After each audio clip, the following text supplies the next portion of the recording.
আজ আবারও একটি শিক্ষণীয় গল্প আপনাদের শোনাবো।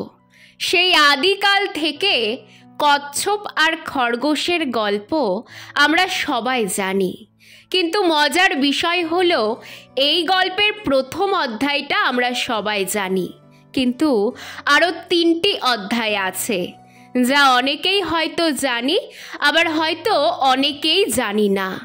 প্রথম অধ্যায়। এই অধ্যায়ে খরগোশ ঘুমিয়ে যায় আর কচ্ছপ জিতে যায়। প্রথমবার হেরে যাবার পর খরগোশ বিশ্লেষণ করে দেখল তার হেরে যাবার কারণ অতিরিক্ত আত্মবিশ্বাস। তার মানে অতিরিক্ত আত্মবিশ্বাস যে কারো জন্য ক্ষতিকর। আর কচ্ছপ বুঝল লেগে থাকলে সাফল্য আসবেই। দ্বিতীয় অধ্যায়। হেরে যাবার পর এবার খরগোশ আবারও কচ্ছপকে দৌড় প্রতিযোগিতায় চ্যালেঞ্জ করলো। কচ্ছপও রাজি হলো। এবার খরগোশ না ঘুমিয়ে দৌড় শেষ করলো এবং যথারীতি জয়ী হলো।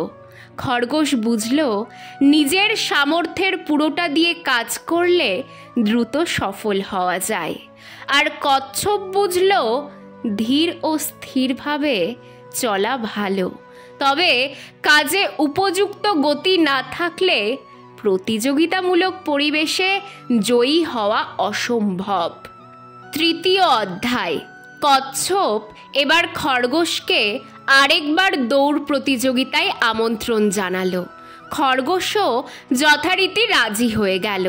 তখন কচ্ছপ বলল, একই রাস্তায় আমরা 2বার দৌড়েছি, এবার নতুন রাস্তায় দৌড় প্রতিযোগিতা শুরু করব। শুরু হলো প্রতিযোগিতা। যথারীতি খরগোশ জোরে দৌড় শুরু করে দিল এবং কচ্ছপও তার পেছন পেছন আসতে শুরু করলো।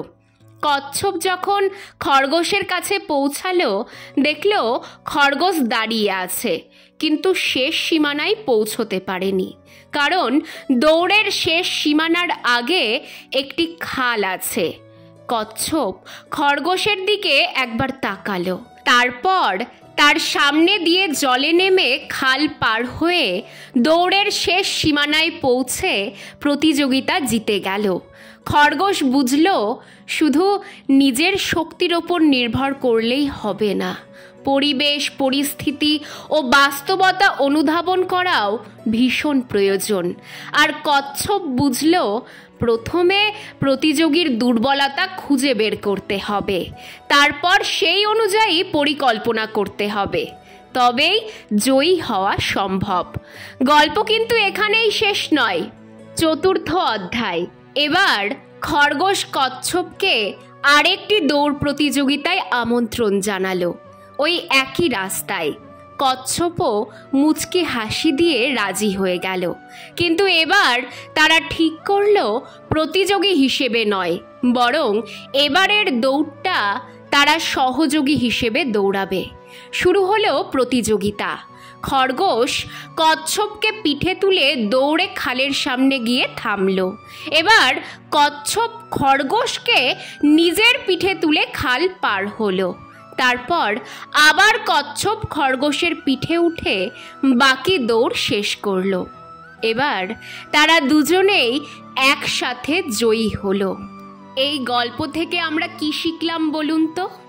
এই গল্প থেকে আমরা শিখলাম ব্যক্তিগত দক্ষতা থাকা খুবই ভালো, কিন্তু দলবদ্ধ হয়ে একে অপরের সহযোগী হয়ে কাজ করলে যে কোনো বাধা অনায়াসে জয় করে বিজয়ী হওয়া যায়। আসুন আমরা একে অপরের প্রতিযোগী না হয়ে সহযোগী হই। জীবন খুবই ছোট, এটাকে কঠিন না করে সহজ করে যে যার দায়িত্ব পালন করি।